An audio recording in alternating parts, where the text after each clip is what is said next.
retrouve pour démarrer une nouvelle semaine de vlog. J'espère que vous allez bien, j'espère que vous avez passé un bon week-end. Le mien, oui, il fut bon, c'était Weekend Book Club, donc j'ai vu mes copines et nous sommes en plus allés à un festival de BD ici au Luxembourg et c'était vraiment trop bien. Bien évidemment, je ne suis pas repartie les mains vides, mais je vous ai présenté tous mes achats ainsi que ma lecture terminée et le début de ma lecture en cours dans le précédent vlog que si vous ne l'avez pas encore vu, je vous invite bien évidemment à aller le voir. Comme d'habitude, je vous le mettrai ici dans le petit si ça vous intéresse. Bien évidemment que ça vous intéresse. C'est toujours intéressant ce que je dis. Et du coup, dans ce dernier vlog, je vous présentais le livre que j'ai entamé ce week-end. Il s'agit du 7e tome des aventures d'Agatha Raisin de M.C. Beaton. Et le titre, c'est À la Clairefontaine. Alors ici, on retrouve donc Agatha qui est de retour dans les Cotswolds. Si je le prononce bien, je sais jamais comment prononcer cette région, c'est horrible.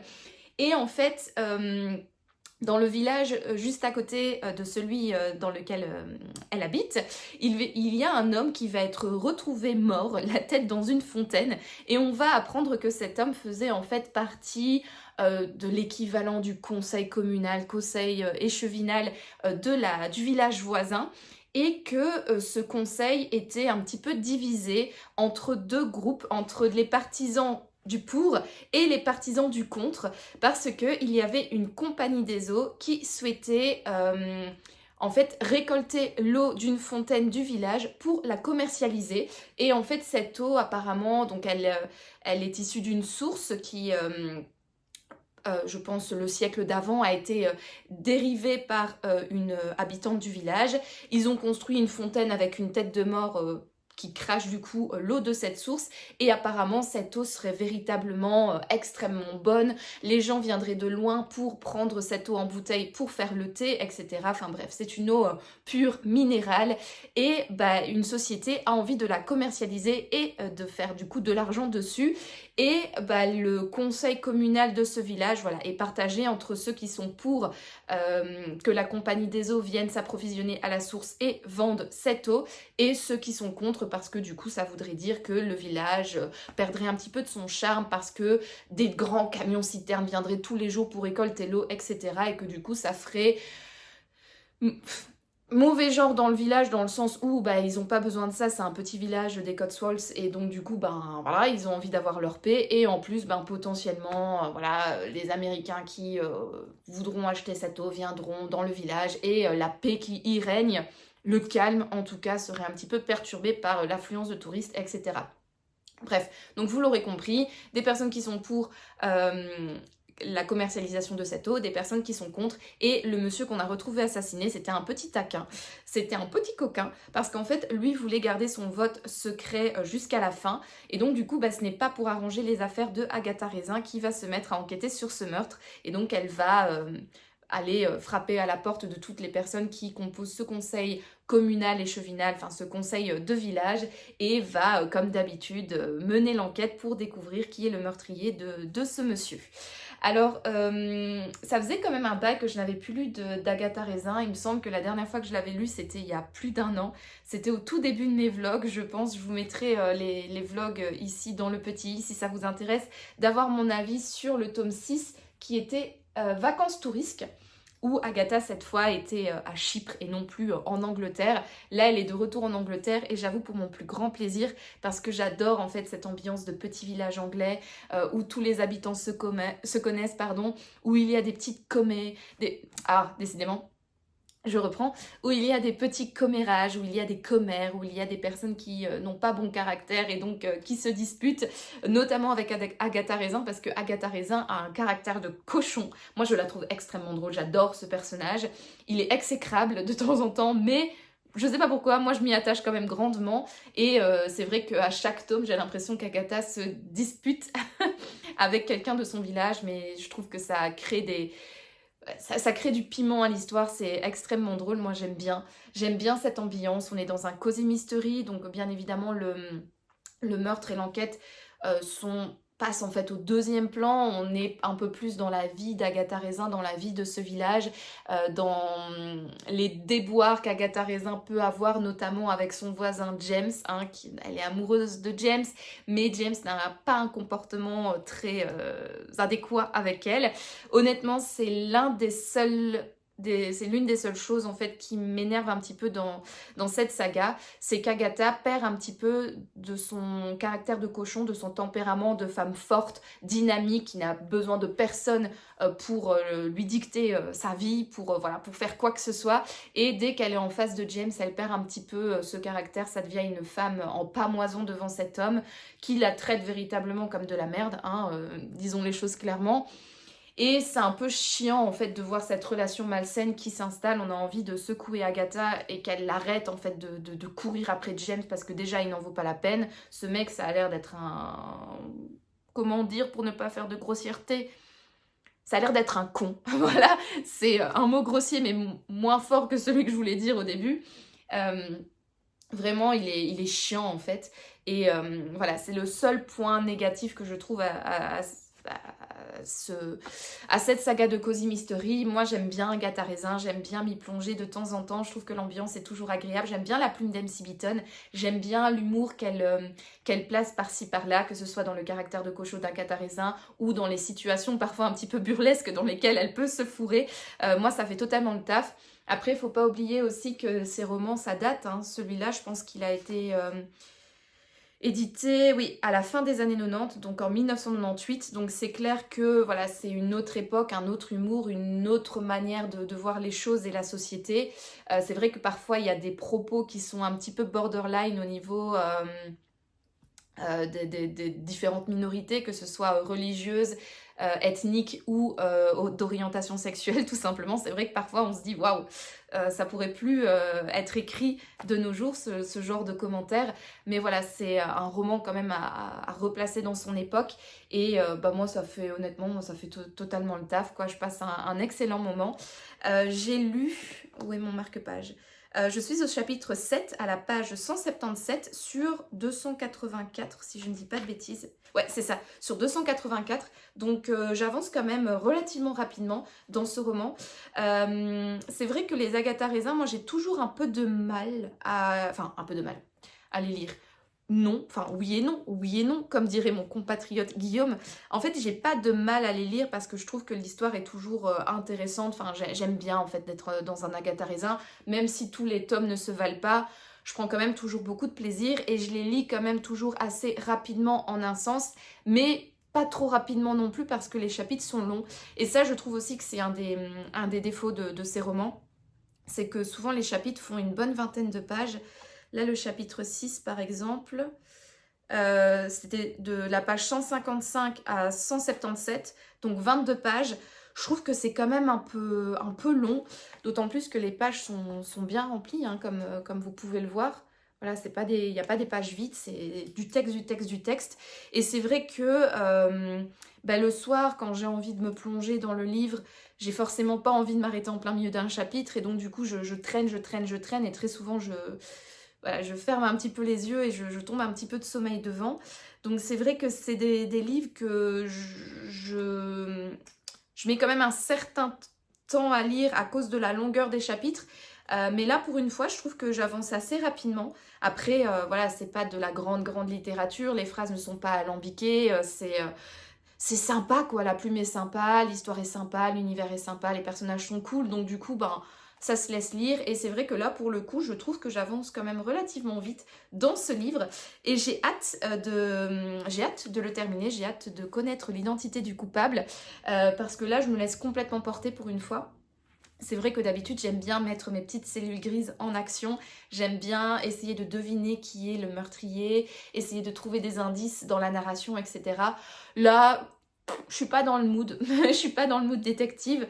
J'ai pas envie de sortir mon nez de fin limier. J'ai envie de me laisser totalement porter par ce roman. Et on verra bien qui est le coupable. Et j'ai hâte de le connaître. Donc écoutez, plus rien à dire, donc je vais arrêter ce premier rush de la semaine ici. Je vais aller continuer de lire et je vous reprendrai plus tard dans la semaine pour vous donner mon avis donc sur le 7e tome d'Agatha Raisin à la Clairefontaine de MC Beaton que j'ai... Allez, soyons complets dans la présentation du livre, ici aux éditions Albin Michel. Voilà, bah écoutez, je pense que tout est dit, donc je vous dis à plus tard.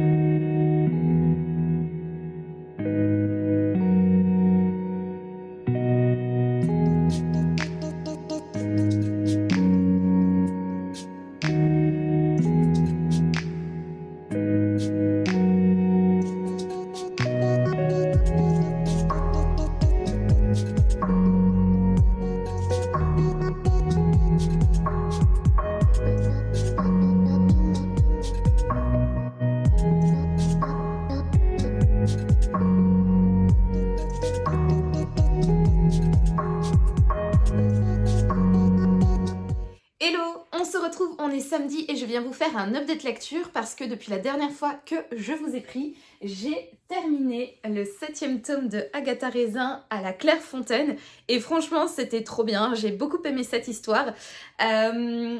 Honnêtement, c'est la première fois que je lis, j'ai l'impression, un Agatha Raisin aussi rapidement. Je pense que je vous l'avais expliqué dans le précédent vlog, mais même si je prends énormément de plaisir à ma lecture, même si je suis bien à chaque fois dans les histoires de Agatha Raisin, on est dans un cozy mystery, donc l'ambiance est toujours particulière, elle est toujours hyper agréable, c'est cocooning, donc on est toujours bien dans ce roman, mais c'est vrai que moi je m'étais quand même assez de temps à les lire parce que, je vous l'avais expliqué, j'ai du mal avec les longs chapitres, hein. Je trouve que c'est un rythme agréable d'avoir des longs chapitres parce que du coup on s'étend sur des scènes etc. Mais c'est vrai qu'au niveau du rythme de la lecture, ça, forcément les chapitres s'enchaînent moins vite et quand on a une semaine bien chargée, fatigante, c'est vrai que parfois se plonger dans un chapitre de plus de 20 pages, c'est parfois un petit peu complicado. Mais bizarrement là, j'étais vraiment bien dans cette lecture parce que je l'ai dévoré, je l'ai terminé jeudi soir, il me semble. Ouais, je l'ai terminé jeudi soir. Et c'était vraiment trop bien, franchement j'ai bien aimé cette enquête, je trouve que ça change par rapport aux autres tomes d'Agatha Raisin, c'est un peu différent, donc MC Beaton arrive à se renouveler après 7 tomes, ce qui est une bonne nouvelle pour moi en tout cas parce que la saga de Agatha Raisin est quand même composée de plus de 30 tomes il me semble, je vous mettrai exactement le nombre de tomes ici, et donc savoir qu'après le 7e tome, elle se renouvelle, c'est quand même cool parce qu'on se dit, si ça doit durer sur 30 opus, autant qu'elle soit inventive, hein, la madame, parce que sinon on risque vite de s'ennuyer. En tout cas, moi ici, dans ce tome-là, je me suis pas du tout ennuyée, j'ai pris énormément de plaisir à suivre cette histoire. J'ai quand même... Alors, je pense que ça, je vous l'avais dit dans le précédent rush, parce que c'est vrai que pendant tout un temps, je me suis laissée quand même relativement porter par l'histoire. Et puis, à un moment donné, mon côté belge, mon côté Hercule Poirot est un peu ressorti parce que je me suis mise à essayer de deviner qui était le coupable. Alors, j'ai trouvé l'identité du coupable. Après tout, ce n'était pas si compliqué non plus. Et malgré cela, j'ai quand même passé un excellent moment. C'est vrai que c'est vrai qu'en tant que fan de thriller, polar, roman noir, etc., c'est un peu frustrant quand on découvre l'identité du coupable. Il y a un côté très... qui joue sur notre orgueil parce qu'on est là genre j'ai découvert l'identité du coupable, trop bien, je suis aussi malin qu'Hercule Poirot. Mais d'un autre côté, c'est vrai que ça peut parfois gâcher le plaisir parce que quand un thriller, un cozy mystery ou peu importe est bien fait, c'est vrai que logiquement on ne devrait pas deviner l'identité du coupable. Là, je l'ai bien deviné, voilà, j'ai deviné également les motivations, tout ce qu'il y avait derrière, etc. Il y a eu un certain rebondissement autour de cette identité et j'avais eu un petit peu toutes les informations, on va dire à 98%. Donc voilà, c'était assez simple du coup de découvrir l'identité de ce coupable, mais mine de rien, je trouve que ça fait totalement le taf. On est dans un cozy mystery, donc on sait très bien que c'est pas aussi tarabiscoté qu'un thriller psychologique domestique ou un thriller extrêmement bien construit. C'est un peu plus léger, c'est un petit peu plus grand public, donc forcément, voilà, on va pas non plus aller faire des scénarios hyper alambiqués. Mais voilà, moi j'ai passé un bon moment, ça a fait le taf avec moi. J'ai découvert l'identité du coupable, mais ça m'a pas du tout dérangée, au contraire, j'étais véritablement intéressée de voir comment ça allait s'imbriquer dans l'intrigue et qu'est-ce qu'Agatha allait faire avec ce coupable. Ouais, j'ai pris énormément de plaisir. Je trouve que MC Beaton a un humour dans sa plume, dans comment dire, les rebondissements également, dans tout ce qui est action de ces personnages, réaction de ces personnages, leur lien entre eux. Je trouve qu'il y a toujours une espèce de tension, tension, mais pas forcément dans le négatif. C'est juste qu'Agatha Raisin, elle a un caractère de cochon et souvent MC Beaton ponctue aussi ses romans d'autres personnages avec un fort caractère, un caractère détestable. Du coup, il y a beaucoup de tension, il y a beaucoup d'ondes négatives entre guillemets entre les personnages, mais je trouve qu'en tant que lecteur externe, c'est agréable en fait de voir ces embrouilles, de voir un petit peu les disputes qu'il peut y avoir entre deux habitants d'un même village, voilà, les petites commères qui se mettent à parler, les clans qui commencent à se faire. Je trouve ça chouette, franchement c'est divertissant et là ça fait totalement le taf avec moi. J'ai bien aimé, je l'ai lu rapidement, j'ai pris beaucoup de plaisir, donc voilà pour mon avis final. Alors au niveau des autres livres que j'ai lus d'Agatha Raisin, donc là je suis au 7e tome, donc j'en ai lu 6 juste avant, obviously, hein. Je dirais qu'il fait quand même partie de mes préférés. Moi j'avais adoré le premier, forcément je trouve que le premier tome d'un Cozy Mystery il doit quand même toujours être dans les meilleurs souvenirs parce que c'est le premier, c'est celui qui introduit l'univers, c'est celui qui introduit les personnages, etc. Donc j'avais bien aimé le premier, mais je pense que mon préféré jusque-là c'était le deuxième, donc c'est un remède de cheval. Ouais c'est ça, remède de cheval. J'avais véritablement adoré ce deuxième tome, pour moi c'était mon préféré jusqu'à présent. Et je pense que celui-ci ne va pas le détrôner, mais en revanche va se positionner à la 2e place, je crois. Parce que j'avais adoré le tome 2, j'avais adoré le tome 3. Le tome 4, ouais, j'avais bien aimé aussi, le 5 un peu moins, le 6 un peu moins. Mais bon, bref, tout ça pour dire que je pense que celui-là va rejoindre du coup le top 3 de mes préférés en 2e position, du coup, juste après le tome 2, donc remède de cheval, donc pour vous dire que cette lecture, elle fut véritablement agréable. Alors, sinon, après avoir terminé ce livre-ci, j'ai directement enchaîné avec un autre bouquin que j'ai sorti de ma palle, encore une fois. En fait, je vous l'ai dit, je sais plus si c'est au précédent rush ou dans le précédent vlog, mais bon bref, au pire, je me répète, c'est pas grave, vous avez l'habitude, mais je fais partie d'un jury littéraire, donc pour le festival Étrange Grande, dont je vous ai déjà énormément parlé sur cette chaîne, mais je remets le couvert cette année parce que l'édition 2025 va se dérouler le week-end du 20 et 21 septembre, et tout comme l'année dernière, je fais partie du jury pour le prix des pages de l'étrange, et le genre littéraire qui est mis à l'honneur cette année, c'est plutôt la fantaisie. Et donc ce jury, ce prix est composé de 6 différents romans, et la majorité d'entre eux, c'est plutôt de la fantaisie, science-fiction, roman fantastique, etc. Et moi, c'est pas nécessairement le genre de livre vers lequel j'aime me diriger. Moi, vous savez, je suis une lectrice de policiers, de thrillers, de polars, maintenant de romans contemporains, si c'est des romans japonais, c'est vrai que j'en lis pas mal également.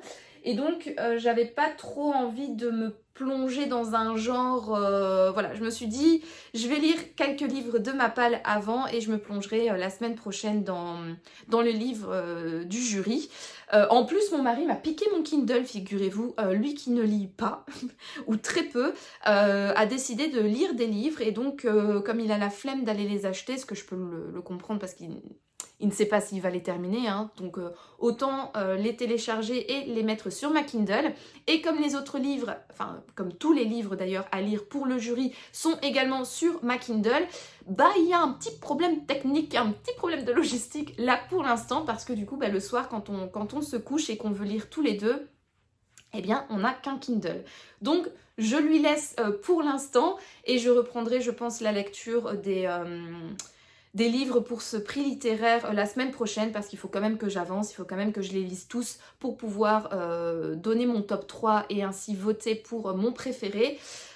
Donc voilà, je m'y remettrai un peu la semaine prochaine, mais je trouve ça pas mal en fait d'espacer un petit peu mes lectures obligatoires parce que l'année passée je les avais enchaînées, j'avais enchaîné très rapidement les 6 romans et c'est vrai que j'avais pas pris beaucoup de plaisir, c'est vrai que bon en plus l'année passée j'avais des examens, j'avais pas mal de choses à faire à côté professionnel, mais c'est vrai que voilà, quand on enchaîne autant de lectures obligatoires, même si les livres sont bien, il y a quand même notre pâle qui est dans le fond en train de nous susurrer viens piocher dans moi, viens piocher dans moi, il y a plein de livres qui attendent. Et c'est vrai que parfois on a plus envie de se diriger vers des livres qui sont dans notre pâle que des livres que l'on doit lire pour nos obligations entre guillemets personnelles. Et voilà, et donc cette année j'ai décidé de m'écouter peut-être un petit peu plus.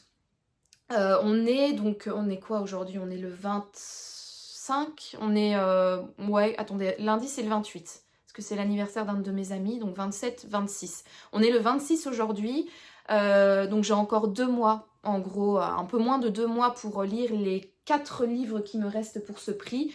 Donc je pense que je suis encore totalement dans les temps, donc je peux me permettre de glisser par-ci, par-là, des petites lectures de ma palle. Donc tout ça pour dire que j'ai sorti un livre de ma palle et le suspense commence un petit peu à se faire long, n'est-ce pas? Donc quel est le livre que j'ai sorti de ma palle? Eh bien, c'est Derrière les portes de B.A. Paris. Donc en fait, avant de choisir mon Agatha Raisin, j'avais sorti quelques livres de ma palle que j'ai soumis au choix de mon mari pour qu'il choisisse ma prochaine lecture. Il avait choisi le Agatha Raisin, mais ce livre était donc dans la sélection des 3 livres avec le Agatha Raisin. Et ça fait quand même un bon bout de temps, mais vraiment un bon bout de temps que ce livre me fait véritablement envie. Et comme il est assez court, je me suis dit que du coup j'allais le sortir parce qu'il allait être lu rapidement. Et je vous le confirme parce qu'aujourd'hui on est samedi soir et je l'ai déjà terminé en l'ayant commencé jeudi soir. Juste avant de dormir, j'ai lu le premier chapitre. Et en fait, c'était une trop bonne idée parce que ce livre, il est trop bien. Donc, dans Derrière les portes, on va suivre Grace, c'est ça, qui est mariée à Jack et c'est le couple parfait. Voilà, c'est un couple, ils sont beaux. Jack est avocat, c'est un avocat qui n'a jamais perdu aucun procès. Ils vivent dans une grande maison. Jack est d'un dévouement plus pour sa femme. Grace, c'est la femme au foyer parfaite. Mais la seule chose, c'est qu'on remarque que Grace, on la voit jamais sans son mari. Et donc, qu'est-ce qui pourrait bien se cacher derrière tout ça? Parce que ce couple a l'air tellement parfait, mais une fois que la porte est fermée, que se passe-t-il à l'intérieur de leur maison? Voilà, je vous en dis pas plus. Et vraiment, c'était un chouette roman. Donc, c'était un thriller domestique qui flirte avec le psychologique, où on va suivre du coup Grace, qui est la narratrice principale. On va alterner entre passé et présent, donc un chapitre sur 2, on est dans le présent, puis ensuite dans le passé, puis dans le présent, puis dans le passé, etc. Et on va connaître par cette double temporalité la vie de Grace quand elle a rencontré Jack, son mari, et ce qui se passe dans leur intimité. Et c'est hyper addictif. Je trouve que c'est un roman, une fois qu'on le commence, on a juste plus envie de le lâcher parce qu'en fait les situations sont angoissantes, énervantes, on est sur tension permanente et en fait on a juste envie de voir quelle est l'issue de cette situation. On a envie de voir comment les faits vont se dérouler, qu'est-ce qui va se passer, est-ce qu'il y aura une fin heureuse, est-ce qu'il y aura une fin malheureuse, est-ce que ce sera une fin en demi-teinte, est-ce qu'il y aura pas de fin tout simplement, est-ce que le roman va se clôturer sur une fin ouverte ou que sais-je. On a envie de savoir, on a envie de connaître, on voit peu à peu les choses arriver, on sent très rapidement qu'il y a anguille sous roche.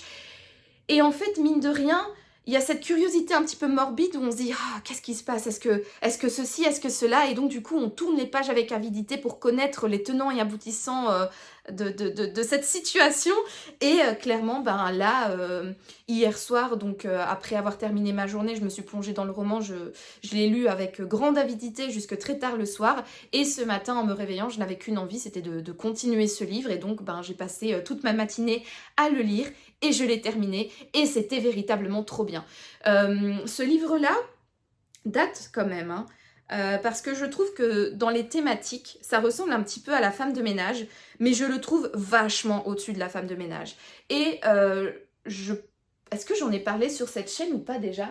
Mais oui, j'en ai parlé sur cette chaîne dans l'une de mes vidéos, dans mes 5, dans mon bilan en gros de mon année 2024. Je vous mettrai la vidéo juste ici si ça vous intéresse, parce que justement dans cette vidéo, je vous ai présenté mon top 5 des lectures, des meilleures lectures de 2024, et La femme de ménage faisait partie de ce top 5 parce que j'avais adoré La femme de ménage. C'est aussi un roman que j'avais dévoré, que j'avais trouvé hyper addictif.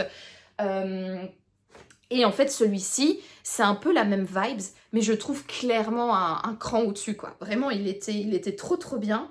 Il est sorti en 2016, donc ouais, ça fait 9 ans quand même qu'il est sorti. Donc bien avant toute cette vibe que l'on a depuis 2024 autour des thrillers domestiques et notamment autour de La femme de ménage. Donc il y a vraiment une vibe à La femme de ménage. On retrouve certaines thématiques en commun, mais il est, comme je l'ai dit, il est vachement au-dessus. C'est beaucoup plus angoissant, les personnages sont hyper bien travaillés, le suspense et la tension sont gérés à la perfection, je trouve. Tout était bien, vraiment tout était bien. Je n'avais pas envie de le lâcher, je n'avais pas envie d'arrêter ma lecture, je n'avais qu'une envie, c'était d'annuler tout ce que j'avais, donc le sport, les différents trucs qu'on devait faire avec mon mari, même ma journée de télétravail de vendredi. Franchement, j'avais pas envie de travailler, j'avais juste envie de lire ce livre. Et une fois que ma journée donc de télétravail s'est terminée, j'ai clapé mon ordinateur, il était 17h30, quelque chose comme ça, et j'ai foncé directement vers mon livre parce que je n'avais qu'une envie, c'était de le continuer. Franchement, ce roman coche toutes les cases. Je l'ai trouvé vraiment incroyable.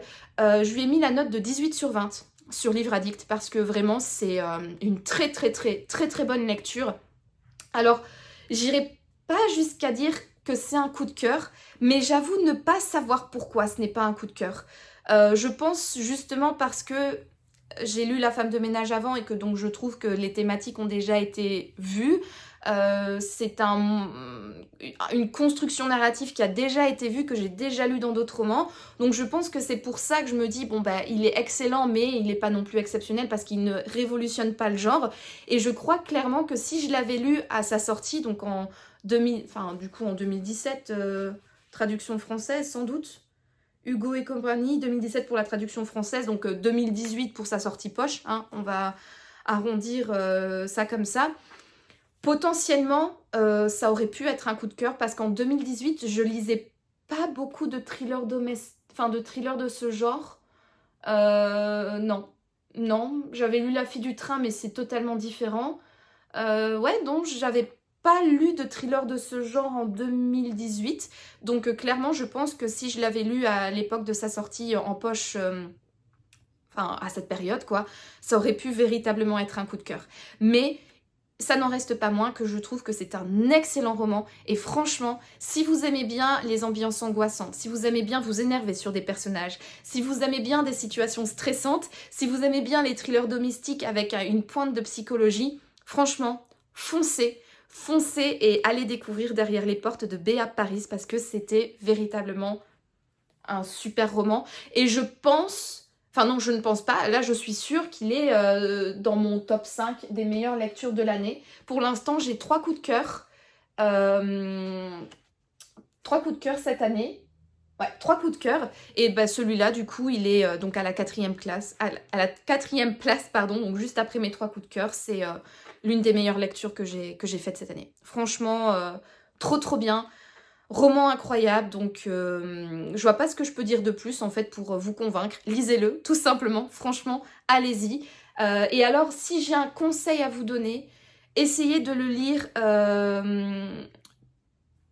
d'une traite ou en tout cas assez rapproché, parce que je vous le dis, il est hyper addictif, donc ça va être véritablement frustrant si vous avez besoin de le poser pendant de longs moments parce que vous devez aller travailler, parce que vous avez des obligations personnelles, professionnelles, familiales, enfin bref. Il fait 345 pages, donc honnêtement si vous avez un week-end chillouse, un week-end dédié à la lecture, sortez-le à ce moment-là parce que pour moi c'est un roman qui doit être dévoré, véritablement. Là donc je l'ai lu entre jeudi soir et samedi et c'était parfait. C'était véritablement parfait, même si j'aurais préféré le dévorer d'une traite, mais voilà. Donc un conseil, ouais, peut-être ne le traînez pas trop si vous le sortez, essayez de le garder pour un moment où vous avez un long laps de temps de lecture parce qu'il vaut véritablement la peine d'être lu assez rapidement. Voilà donc pour cet avis un petit peu dithyrambique sur Derrière les portes de Béa Paris. Mais franchement, ouais, gros, pas coup de cœur, mais une vraiment trop chouette lecture, vraiment. Bon, je m'arrête ici, je pense que j'ai dit tout ce que j'avais à dire. Oui, non, enfin, je pourrais peut-être un petit peu plus développer autour des personnages ou autour de la situation, mais je trouve qu'en fait le travail est tellement bien fait, comme je l'ai dit, le rythme, le suspense, etc. c'est bien géré, et donc forcément également la psychologie des personnages. Je sais plus si je vous l'ai dit, potentiellement je l'ai dit, hein. Parfois je me répète, c'est comme ça. Mais voilà, tout était bien, tout était vraiment bien dans ce livre, donc voilà, c'était peut-être un avis un peu moins long que les autres ici, mais il n'y a pas grand chose à dire et je vais pas non plus trop développer mon avis parce que sinon je risque de vous spoiler un petit peu et ça je n'ai pas envie parce qu'il faut véritablement que la surprise soit totale si vous avez envie de lire ce livre. Voilà, bon, je m'arrête ici pour cette lecture. Et sinon, donc j'ai terminé ce livre, je suis allée courir et en rentrant de ma course, j'avais pas envie nécessairement de me replonger pour l'instant dans un roman. Et donc j'ai sorti une petite BD de ma palle. Et je n'ai pas hésité longtemps quant au choix de la BD. J'ai sorti le 3e tome du Château des Animaux. Alors je vous ai déjà parlé de cette saga, hein, parce que voilà, je lis le 3e tome. On est ici dans une histoire qui est inspirée de La Ferme des Animaux de George Orwell, où on va aborder des thématiques. On est dans une société donc qui est dirigée par un dictateur, et on va avoir les animaux du château, donc le peuple, hein, on va dire, qui va se révolter face à cette tyrannie, face à cette dictature, et vont choisir sous les bons conseils de ce petit rongeur, petit rat je crois, ça doit être un rat. Ils vont choisir de faire une révolution non violente, et donc on va voir comment va se mettre en place l'idée de la révolution non violente, comment va se mettre en place cette révolution non violente et quelles sont les conséquences de cette prise de conscience du peuple, aussi bien sur le peuple que sur le pouvoir tyrannique qui est en place. Et on va voir comment du coup va se dérouler un petit peu toute cette avancée pour les animaux, pour le peuple, et quelles sont les avancées positives, tout comme les avancées négatives que peut avoir le fait de vouloir faire une révolution non violente. On va avoir également tout l'aspect psychologique qui va être développé, parce que c'est vrai que quand on est tyrannique avec nous, on n'a qu'une envie, c'est de prendre également les armes et d'également répondre par la violence. Mais en fait, il faut véritablement prendre sur soi, prendre du recul, essayer de, voilà, comment est-ce qu'on va convaincre des personnes qui ont soif de vengeance de rester pacifiques et de se battre avec les mots, avec la justice, plutôt qu'avec la violence et les armes. Donc je trouve que les thématiques de cette BD, c'est hyper intéressant. Je suis à fond. Là, je l'ai commencé, j'ai lu 28 pages, si je dis pas de bêtises, sur une 60aine. Ouais, c'est ça. Je suis donc à la page 28 sur 60... Je vais essayer de pas me spoiler. 61, 2, 3. Sur 63. Voilà. Et je suis à fond. Le tome 2 s'était terminé sur un petit cliffhanger, un petit retournement de situation. J'avais envie de voir quelles étaient les conséquences de cette fin de tome 2. Là, j'y suis maintenant dans le tome 3 et je trouve ça passionnant en fait, les idées qui sont mises en place, le développement psychologique des personnages, le développement philosophique même de de cette manière de se révolter et je n'ai qu'une hâte, c'est de vous laisser parce que ça fait déjà quand même un long moment que je blablate pour continuer cette BD et je pense qu'elle va, elle va pas passer la soirée, hein. Clairement je vais lui faire sa fête à la petite, je vais la lire et assez rapidement et je vais terminer ça fissa parce que c'est trop bien. Franchement c'est vraiment bien, c'est vraiment une chouette BD. Au début j'avais un peu du mal avec les graphismes. C'est pas trop, moi je suis vraiment une grande fan de la ligne claire, hein. Peyo, RG, etc. Astérix, c'est le style de BD que j'adore, le style un peu comics, le style voilà, de BD classique. C'est vrai que les BD un petit peu plus travaillés, avec des dessins un petit peu plus précis, un peu plus travaillés tout simplement, c'est pas trop le genre que j'aime de base, mais là après le 3e tome je suis totalement je me suis adaptée en fait au dessin et franchement je trouve que le travail du donc c'est d'Horizon je pense le dessinateur, attendez je vais regarder rapidement, je pense que Deleb c'est celui qui a fait le scénario et Xavier d'Horizon je pense c'est celui qui a fait le graphisme. Je crois que c'est ça. Si je dis une bêtise comme d'habitude, je corrigerai ici. Mais je trouve que le travail donc le travail graphique est magnifique. En plus, il a en fonction de où se situent les animaux, il y a une palette de couleurs. À chaque fois un petit peu en espèce de, j'ai envie de dire de camailleux comme ça. Là, on est plus dans les gris beige. Ensuite, on va être là quand ils sont dans leur...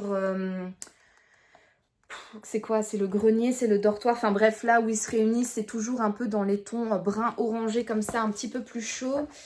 Puis une fois qu'on est avec les méchants de l'histoire, on est dans une palette pardon, de teintes un petit peu oscillant entre le chaud et le froid. Mais voilà, je trouve qu'au niveau de la couleur, c'est bien choisi. Je trouve que les teintes sont assez douces. C'est beau en fait à voir. J'aime bien également finalement les dessins, les têtes des animaux. Je les trouve magnifiques. Je trouve que le travail est trop bien fait. Voilà, il y avait une petite case que j'ai adorée. Là, la tête du petit chat. Trop mignonne. Je me suis attachée en fait à ces dessins et surtout au personnage de Miss B, donc la petite chatte blanche.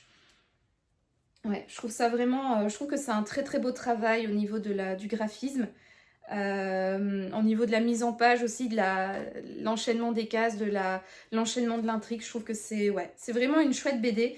Donc écoutez, j'ai hâte d'aller la terminer. Là, je vais me faire un petit apéro, je pense, avec mon mari. Et en parallèle, je vais donc la continuer. Et comme je vous l'ai dit, je vais lui faire sa fête. Je vais la terminer ce soir, ça c'est sûr.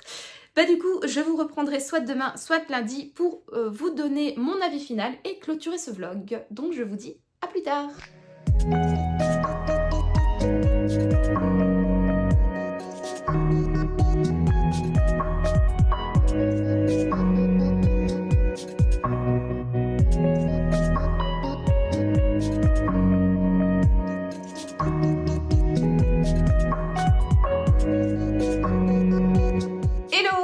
Lundi et je viens clôturer cette 65e semaine de vlog. Donc j'ai un petit update lecture à vous faire parce que la dernière fois que je vous avais pris, si je ne dis pas de bêtises, c'était samedi. Ouais, je pense que c'était samedi. Oui, c'était samedi. Je m'en souviens maintenant. J'étais en pleine lecture du Château des Animaux, donc le 3e tome, La Nuit des Justes. J'étais, je pense, à la page 28, quelque chose comme ça. Et donc, depuis lors, je l'ai terminé. Une fois que j'ai eu terminé de faire mon petit rush, je suis directement retournée sur ma terrasse avec un petit apéro et j'ai terminé cette BD. Et franchement, c'était trop bien. On est véritablement là dans la mise en place de cette révolution pacifiste. Le peuple commence à se faire entendre. On voit que voilà, vraiment ça a pris le pas. Ça commence, on rentre véritablement dans le gros vif du sujet et j'ai qu'une hâte, c'est d'avoir le tome 4 entre mes mains. Il sortira, si je ne dis pas de bêtises, au mois de novembre, en novembre 2025 et j'ai trop hâte parce que le final, je pense qu'il va être assez explosif, je pense qu'il va avoir pas mal de rebondissements, je pense voilà, ça va être un final très prenant, très tendu. Il n'arrête pas d'avoir des ambulances dans ma rue. Ouais, donc je pense à un final qui va véritablement, je pense, être explosif, qui va nous tenir en haleine, pardon, qui va nous maintenir en tension permanente du début à la fin. J'ai hâte de voir du coup la finalité de cette histoire. Est-ce que ce sera une issue positive ou une issue négative? Est-ce que les animaux vont réussir leur révolution? À voir. Donc voilà, j'ai trop hâte et je trouve que ce tome 3 c'est mon préféré, je pense, pour le moment. Alors le tome 1, bien évidemment, il est très introductif. Voilà, on est avec les animaux du château, on explique voilà, ce qui se passe et c'est véritablement vers la fin de l'histoire que commence à germer cette idée de révolution pacifiste. Dans le tome 2, on voit les tout début de cette révolution, donc vraiment la personne qui a été choisie pour être le meneur du groupe, qui essaye de convaincre les autres animaux, qui galèrent, qui va de déconvenu en déconvenu, puis ensuite les animaux commencent un petit peu à comprendre et essayent de suivre, etc. Là, dans ce tome 3, on est véritablement... Enfin, la machine est lancée, quoi. La machine est véritablement lancée, donc il n'y a pas de retour en arrière possible. Et alors, je suppose que le tome 4, ça va être l'apothéose, ça va être la grosse finalité de cette révolution non violente, pardon. Et j'ai trop hâte. J'ai vraiment trop hâte. En plus, au niveau du graphisme, au début, j'avais un peu de mal parce que je vous en ai déjà parlé. Hein, moi, je suis plutôt fan de tout ce qui est Tintin, Astérix, etc. La ligne claire, les dessins un peu simples. Là, on est dans des dessins un peu plus réalistes. Oups. Au niveau voilà, c'est plus travaillé quoi qu'un Astérix, c'est un petit peu plus réaliste. Mais finalement, au plus je me plonge dans cette BD, au plus je m'habitue au style, au plus je l'apprécie et je trouve, enfin je suis totalement sous le charme en fait des différents personnages et notamment de la petite chatte, donc Miss B, César également qui est un lièvre, je les trouve magnifiques ces personnages. Je trouve que le travail au niveau de la mise en couleur également c'est véritablement un très beau travail également au niveau du graphisme, de la mise en couleur, des dessins, enfin bref, ouais, j'ai un petit coup de cœur pour cette BD, je dois bien vous l'avouer. C'est vrai qu'au départ, quand je l'avais prise... Le pitch m'avait bien plu en librairie, j'avais vu donc la couverture du tome 1, le pitch m'avait bien plu, je me suis dit ma foi, moi qui ai envie de découvrir un petit peu plus de BD, pourquoi pas acheter celle-ci et découvrir cette saga. J'avoue que j'avais également choisi cette saga parce qu'il y avait un petit chat et que le chat c'est quand même le personnage principal, vous connaissez mon amour pour les félins, donc c'est sûr que ça réunissait un petit peu toutes les... Là, j'étais curieuse, le personnage principal m'attirait énormément et mine de rien, je suis ravie d'avoir croisé le chemin de cette BD parce que pour moi, c'est une véritable belle découverte. J'adore cette histoire et j'ai hâte d'avoir le dernier tome entre mes mains. Donc le jour de sa sortie, je serai en librairie et je l'achèterai. Parce que voilà, j'ai envie de savoir. Donc voilà pour mon avis sur le tome 3 donc, du Château des Animaux. Vraiment, si vous avez envie de vous plonger dans une BD qui a une thématique qui est quand même importante, qui est relativement d'actualité, je trouve, qui développe ça d'une manière... Donc on est dans une... comment on appelle ça? Une dystopie? Oui, on est dans une dystopie ici.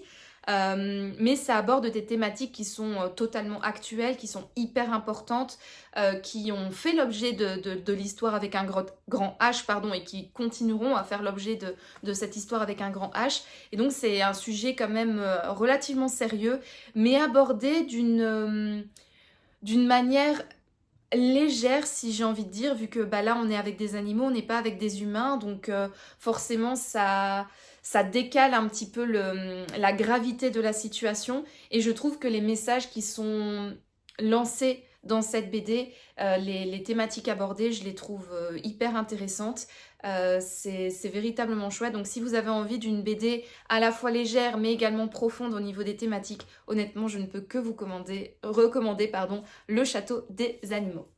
Alors, une fois que j'ai terminé la lecture de ma BD, je me suis... qu'est-ce que j'ai fait? Je me suis plongée dans un bouquin, oui. Ok. Je sais plus. Je sais plus exactement ce que j'ai fait. Est-ce que j'ai tout de suite enchaîné avec ma lecture en cours ou pas? Bon bref, je sais pas, mais c'est pas important, on s'en fiche en fait. Le fait est que après avoir terminé le tome 3 du Château des Animaux, je me suis plongée dans un nouveau bouquin et j'ai choisi de sortir de ma palle Poirot résout 3 énigmes de Agatha Christie. Alors j'ai choisi ce livre parce que au mois de juillet, on est le 28 aujourd'hui, il me reste 3 jours. Je n'ai pas encore lu d'Agatha Christie, je vous en avais parlé dans l'une de mes vidéos qui était mes objectifs pour l'année 2025. D'ailleurs, si vous ne l'avez pas encore vue, je vous invite à aller la voir. Je vous la mettrai comme d'habitude dans le petit juste ici. Et en fait, je vous expliquais dans cette vidéo que j'avais plusieurs challenges personnels que j'aimerais bien faire tous les mois de cette année 2025. Et l'un d'eux, c'était lire tous les mois un Agatha Christie. Alors, j'ai déjà eu 2 fails, en avril il me semble, et en juin, je n'ai pas lu d'Agatha Christie, donc je n'avais pas envie de remettre le couvert en juillet, et j'ai sorti celui-là de ma palle, parce qu'en fait, je vous avoue que j'avais pas envie en fait de me plonger dans un Agatha Christie. Pourtant, c'est quand même l'une de mes autrices préférées, c'est parfois des livres qui arrivent à me remettre sur le chemin de la lecture quand j'ai un petit down, mais là, bizarrement, j'avais pas envie de me plonger dans un Agatha Christie. Je vous avoue que je sais pas, je trouvais pas mon bonheur en regardant ma palle, j'avais pas trop envie de me plonger dans les livres qui étaient là, et donc je me suis dit bon, allez, on va quand même essayer de respecter le challenge de lire un Agatha Christie, et j'ai sorti donc Poirot résout 3 énigmes, parce que déjà le roman est assez court, il fait 221 pages, oui c'est ça, exactement, 221 pages, et en plus à l'intérieur en fait il y a 3 nouvelles. Donc plutôt que d'être plongée dans un roman de 221 pages, je serai plongée dans 3 petites nouvelles qui font environ 75 pages chacune. Et ça, je trouvais que c'était un petit peu plus abordable vu mon degré de motivation à me plonger dans un roman. Et voilà. Pardon, nous avons été interrompus. Je n'ai plus d'espace sur mon iPhone. Il est temps que je fasse le tri de toutes mes photos et vidéos qui sont encore stockées là-dedans. Donc je disais... J'aurais peut-être dû regarder ce que j'avais filmé à la fin. Mais oui, en gros, voilà, je trouvais que c'était le roman parfait à sortir de ma palle, parce que du coup, ça me demanderait pas beaucoup de concentration. C'est des nouvelles, donc ça va être vite lu, ça va être des enquêtes qui seront pas trop alambiquées, qui seront pas trop longues, qui seront un peu straight to the point.